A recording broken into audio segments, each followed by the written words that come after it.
It's time to be equipped with spiritual battle. Defending the Faith is a show to train Christians worldwide to be effective teachers and speakers on the subject of biblical creation, so that the next generation can stand firm on biblical truth and defend their faith. Now here's your host of Defending the Faith, Mike Riddle. Welcome to Defending the Faith. I'm your host, Mike Riddle, and our job is to train people how to defend their faith in our Lord and Savior Jesus Christ, how to defend the gospel of Jesus Christ, how to answer the challenges such as, who did Cain marry? How could Adam name all the animals in one day? Was it really a worldwide flood? And how could Noah fit all those creatures in the ark? And what about carbon-14 dating? And that is our topic today. We're going to go through carbon-14 part 2. And we're going to get just a little bit technical on this one because we're going to talk about how the dating process really is supposed to work. Now, a little review here. In part 1 on our carbon-14, we discussed things such as, what is carbon-14? Well, it's an atom, and it has 6 protons and 8 neutrons. And here's the difference. All carbon atoms, no matter what variety they come in, have 6 protons. That's how we determine what kind of an element we have. For example, nitrogen. All nitrogen atoms have 7 protons. All oxygen atoms have 8 protons. But again, all carbon atoms have 6 protons. We also discussed, where does carbon-14 come from? And we talked about these cosmic rays, highly energized particles coming down from outer space, bombarding our upper atmosphere. And the end result is some of the nitrogen atoms get converted into carbon-14 atoms. We also discussed that carbon-14 is found in once living things or organic material and not in most rocks. Therefore, carbon-14 can only be used to date once living things and not rocks. We also mentioned that carbon-14 is unstable. In other words, it radioactively decays into another element, which happens to be nitrogen-14. So the carbon-14 that is produced in the atmosphere over time changes back into nitrogen-14. We also talked about how long it took this change to take place, and we measure that in terms of half-lives, how long it takes half the remaining carbon-14 to decay into nitrogen-14. And we estimated that to be about 5,730 years. That's the half-life of carbon-14. And we determined from that about the maximum dating range, the very maximum we could date anything, be about 80,000 years using carbon-14. So those are some of the things we discussed in part 1. Now in part 2, we will discuss 2 very important ideas here. Number 1, how the dating process actually works or is supposed to work. And number 2, how reliable is it? Now, to understand the dating method, we need to know that there are different types of carbon. The naturally occurring ones are carbon-12, carbon-13, and carbon-14. Now, all of these have 6 protons. That's what makes them carbon. The difference is between them, they each have a different number of neutrons. For example, carbon-12 has 6 protons and 6 neutrons, hence carbon-12. Carbon-13 has 6 protons, but 7 neutrons, giving us the 13. And carbon-14 has 6 protons, but 8 neutrons. So that's what we mean by the different types of carbon. And we have different forms of an element. We call it isotopes. So these are isotopes. They're all carbon, but different forms based on the number of neutrons in there. Also, we must know that dating methods, such as carbon-14 here, you do use scientific procedures in the present to interpret what has happened in the past. That is a key thing to remember about all these dating methods. We use scientific procedures present that we have in the present to interpret something that happened in the past. So the procedures are not what are necessarily in question. It is the interpretation of the past events or the unobserved events that are really in question here. So let's get into this. How does the dating process really work? Now, to understand this, to do carbon-14 dating, we also must use the other form of carbon, carbon-12. So carbon-12 and carbon-14 will help us understand how the dating works. But what is the difference between carbon-12 and carbon-14 besides the number of neutrons? Well, the difference is Carbon-12 is what we call a stable isotope. It never changes. Carbon-12 stays carbon-12. But carbon-14 is what we call an unstable isotope. In other words, over time, it changes into nitrogen-14. So there's another major difference. Carbon-12 is stable, carbon-14 is not. Now, what we need to know is three things or answers to three critical questions that will help us understand the dating. Number one, how long does it take carbon-14 to decay? What was the starting amount of carbon-14 in the creature we're trying to date when it died? In other words, if we find a fossil, we need to know how much carbon-14 was in it from the very start. And number three, are there any assumptions involved here? So all three of those are very critical to validating this carbon-14 dating process. So critical question one, how long does it take carbon-14 to decay? And we talked a little bit about that in part one. The decay rate of carbon-14 is 5,730 years. That is what we call one half-life. How long it takes half the remaining carbon-14 to decay into nitrogen-14. For example, if we started with a jar containing only carbon-14 atoms, after 5,730 years, or one half-life, the jar would then contain 1/2 carbon-14 atoms and 1/2 nitrogen atoms. In other words, half the carbon-14 would have decayed into N14 or nitrogen-14. Now, at the end of two half-lives, or 11,436 years, or 60 years, the jar would then contain 1/4 carbon-14 atoms and 3/4 nitrogen-14 atoms. Well, let's use something a little more tasty to get this illustration. Suppose we started with a nice, warm apple pie. We have a full apple pie in front of us. And the first hour that pie is sitting out there, I eat half of it. And I can probably do that.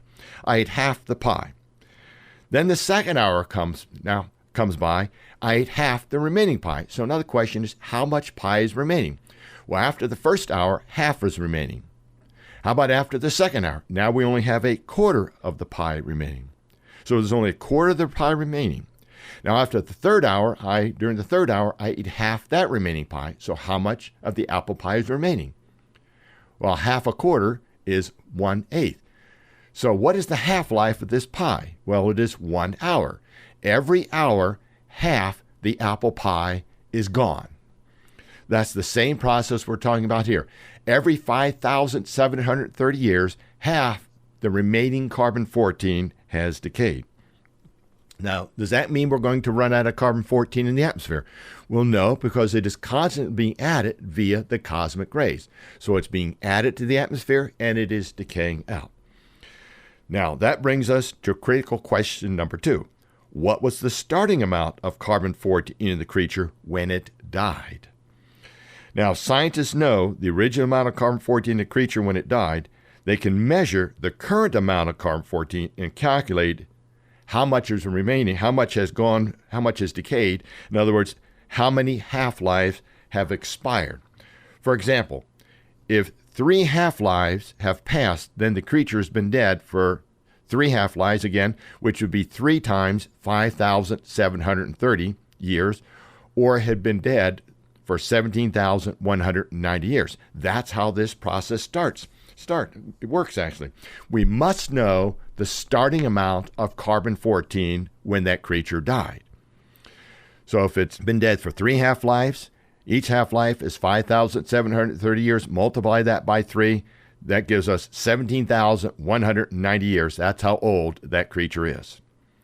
But to know this, the starting amount, the amount of carbon-14 in the creature when it died, we need to know 2 very important pieces of information. So this is not a simple process. There's a lot we need to know in order for carbon-14 to be a valid dating method. These 2 things we must know are, what is the ratio of carbon-12 to carbon-14 in the atmosphere? And we have a pretty good calculation of that. In other words, it's about 1 trillion to 1. In other words, for every 1 trillion carbon-12 atoms in the atmosphere, there is 1 carbon-14 atom. Now, what does that mean? Well, if we're eating and breathing things that have carbon-14 in them, then we should have, and all living creatures should have the same ratio in them, 1 trillion to 1. So that would be our starting point right there. Now, we all supposed to have 1 trillion to 1 ratio, carbon-12 to carbon-14. So that would mean when that creature died, that would be the ratio in there, 1 trillion to 1. That would be our starting point. Now, has this ratio, number 2, has this ratio always been the same? Has it always been 1 trillion to 1? If it has, then we have a valid starting point. Because remember, carbon-12 does not decay. It stays in there. But the carbon-14 does decay. So the ratios will change. So since no one was there to measure this initial amount when the creature died, in other words, no one was there to measure was this ratio 1 trillion to 1, there is an assumption involved in the carbon-14 dating. In other words, there would be nobody there, these alleged 30,000 years ago, to measure the ratio between carbon-12 and carbon-14 in that creature when it died. So there has to be assumption. If this assumption is false, then the dating method will give incorrect ages. Even under the best calibration routines, it will give incorrect ages. However, if the assumption is true, then carbon-14 dating can be a very valid dating method of dating fossils up to about 80,000 years. So let's see how this works. Let's go back some carbon-12 background. Before we go any further, we need to review, again, the difference between carbon-12 and carbon-14 because this is critical. We already know that carbon-14 is unstable and it decays into nitrogen-14. But again, carbon-12 is a stable form of carbon and never changes. Therefore, when a creature dies, the carbon-14 continues to decay out of the creature, but the carbon-12 amount will remain the same. What this means is once something dies, over time, the ratio in there of carbon-12 to carbon-14 will change. Why? Because once we die, we no longer breathe or we no longer eat, so we're not taking any more carbon into our body. But the kinds of carbon that were in there, especially carbon-14, will change. It will decay out. But the carbon-12 remains the same. So the ratios will change. Let's go through an illustration of how this is supposed to work. Remember, again, carbon-12 stays the same, carbon-14 decays out. And the ratio is 1 trillion carbon-12 atoms for every 1 carbon-14 atom. So let's suppose we were to find a fossil, and it had 100 carbon-14 atoms in there, but it also had 100 trillion carbon-12 atoms. That would be a ratio of 1 to 1 trillion. In other words, the number of half-lives that expired would be 0. Therefore, how long has this creature been dead? Well, it has been dead very recently. It had almost 0 years. It just died because the ratio is still 1 trillion to 1. Suppose we found a fossil and we measured only 50 carbon-14 atoms in it, but it still had 100 trillion carbon-12 atoms. Well, that would be a ratio of 1 to 2 trillion.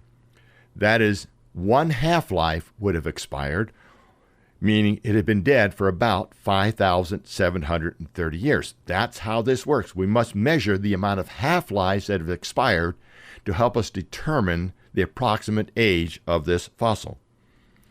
Now let's find another fossil.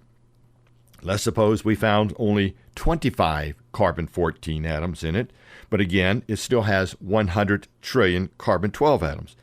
That would be a ratio of 1 carbon atom, but 4 trillion, 4 to 4 trillion. That would be the ratio, 1 to 4. In other words, 2 half-lives would have expired. That fossil is about 11,460 years old. Let's find another fossil. Let's suppose it has about 12 to 13 carbon-14 atoms. But again, the carbon-12 is still 100 trillion. That gives us a ratio of 1 to 8. That would be 3 half-lives would have expired to get that ratio, 1 to 8. That means that fossil is about 17,190 years old. If we found a fossil that only had about 6 carbon-14 atoms in it, but still had 100 trillion carbon-12 atoms, that would be a ratio of 1 to 16. Or 4 half-lives, that fossil would be 22,920 years old, approximately. And finally, let's do one more. Suppose we found a carbon-14 atom, or a fossil that had only 3 carbon-14 atoms in it, but 100 trillion carbon-12 atoms. That would be a ratio of 1 to 32, or about 5 half-lives have expired. That means that fossil would be 28,650 years old. That's how the process is supposed to work. It's based on the number of half-lives, and we determine that by the ratio of carbon-14 to carbon-12 in that fossil. And again, the maximum dating range using the best equipment would only go back about 80,000 years. So if somebody says they carbon dated a fossil and they carbon dated it to be 2 million years old, they do not understand the process. That is not how carbon-14 works. Now again, this whole process assumes that the carbon-12 to carbon-14 ratio has always been the same in our atmosphere. Now, what could make this assumption not true? What might change this assumption? Now remember, from part 1, carbon-14 is constantly being produced in the atmosphere by the bombardment of cosmic rays. In addition, carbon-14 is also constantly decaying into nitrogen-14. For this assumption to be correct, the amount of carbon-14 being produced in the atmosphere and the amount decaying must have always been the same. Do you get that? This is what we call equilibrium. Must have an equal amount of carbon-14 in the atmosphere. The amount being produced must equal the amount that's decaying to have a steady amount in the atmosphere.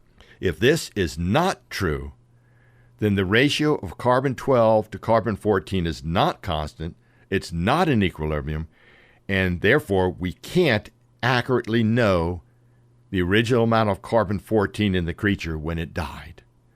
So this is a critical assumption. Now, the founder of carbon-14 dating method, Dr. Willard Libby, in his original work, and you can read this in his book, he noted that the atmosphere did not appear to be in equilibrium, carbon-12 to carbon-14. What did Dr. Libby do with this? He ignored the fact that the assumption was false, as do most textbooks today.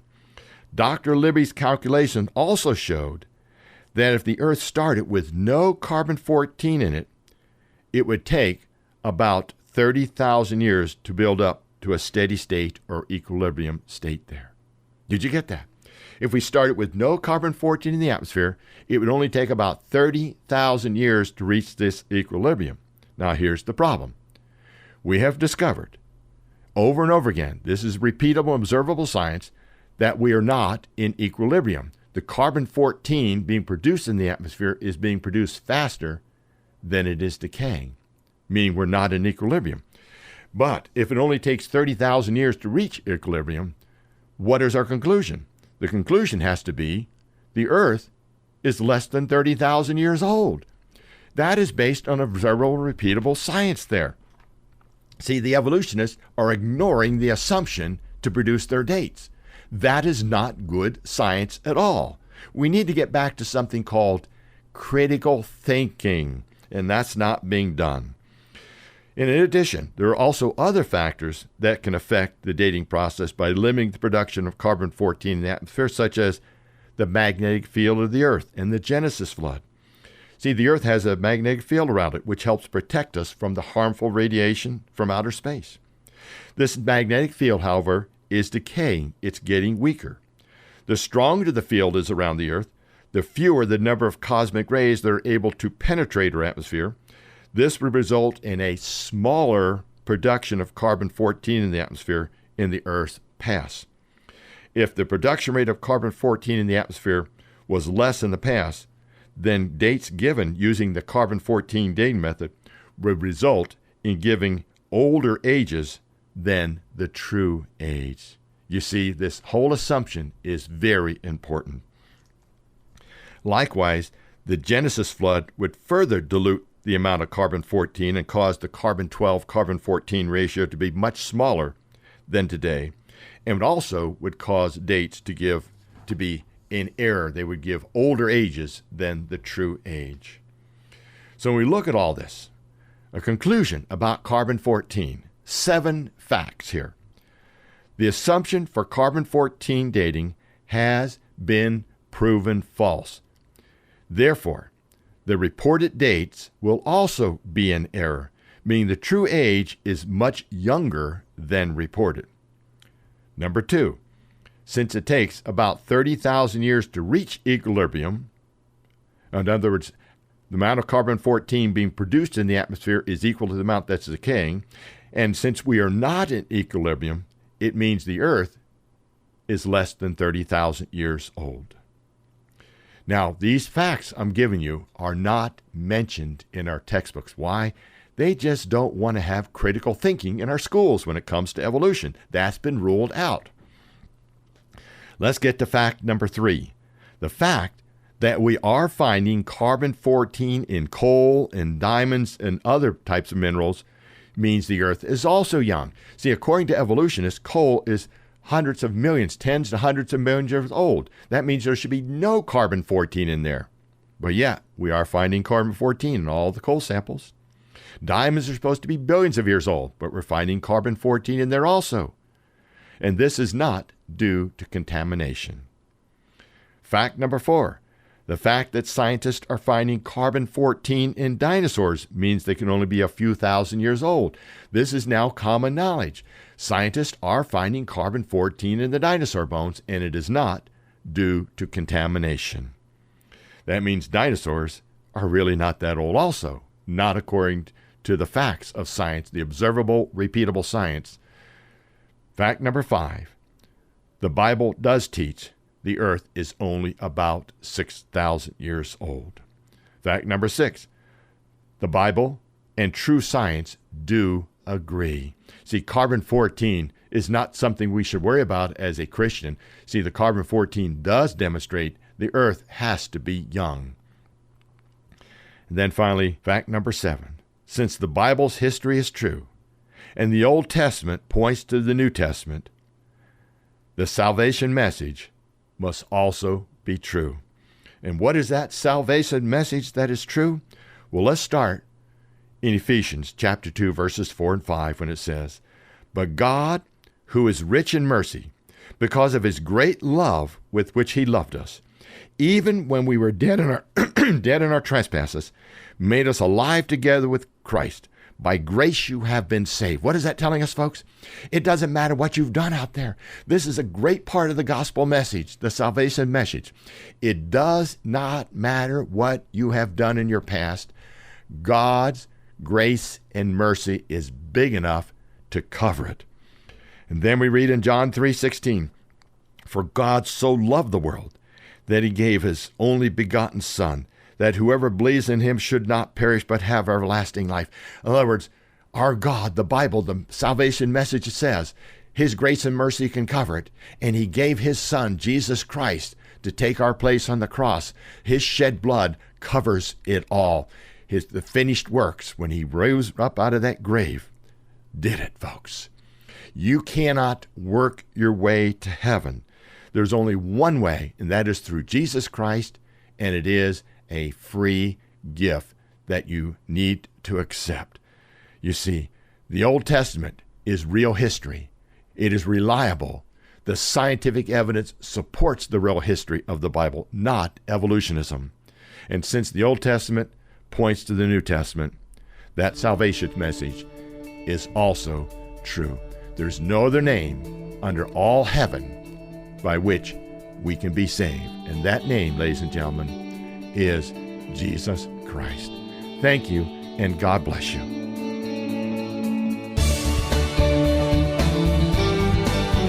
That's all for today's show. Defending the Faith airs each Saturday at noon right here on KBXL 94.1 The Voice. For more teachings and resources, visit creationtraining.org or the program archive page on 941thevoice.com.